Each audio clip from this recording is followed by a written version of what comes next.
శ్రీ గురుభ్యో నమః. వారం వర్జం. మార్చి 7, 2026 శనివారం.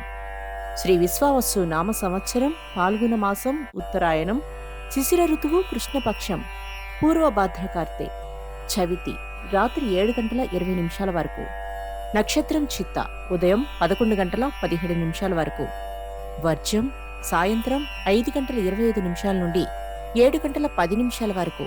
దుర్ముహూర్తం ఉదయం 6 గంటల 23 నిమిషాల నుండి 7 గంటల 59 నిమిషాల వరకు. రాహుకాలం ఉదయం 9 గంటల నుండి 10 గంటల 30 నిమిషాల వరకు.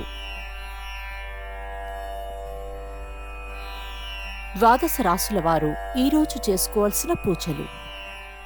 శ్రీ ఆంజనేయ స్వామి వారి దండకాన్ని చదవండి.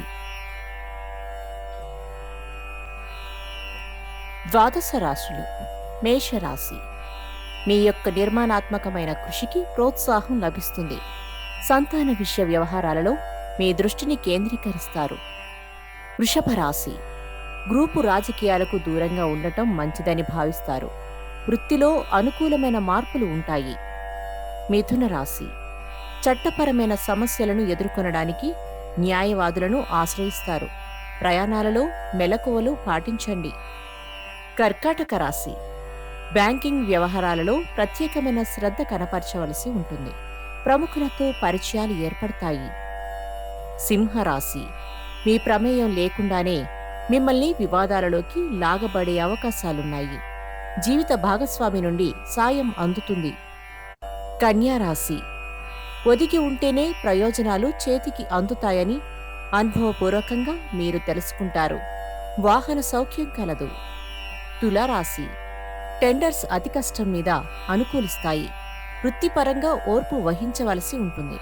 శుభవార్తలు. వృశ్చిక రాశి. గత అనుభవాలను గుర్తుంచుకుని స్వయం కృతాపరాధాలు దొర్లకుండా జాగ్రత్తగానే మెలగగలుగుతారు. ధనస్సు రాశి.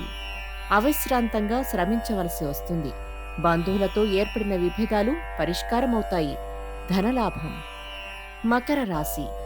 దూర ప్రాంతాల నుండి వచ్చిన సమాచారం ఆనందం కలిగిస్తుంది. కోపాలకు దూరంగా ఉండండి. కుంభరాశి. గణితంలోని సాంకేతికమైన లోపాలను గుర్తించి జాగ్రత్తలను తీసుకుంటారు. తద్వారా లాభపడతారు. మీనరాశి. కాగల కార్యం గంధర్వులు నిర్వహించారనే రీతిగా అప్రయత్న కార్యసిద్ధి ఒక సందర్భంలో లభిస్తుంది. నమస్కారం.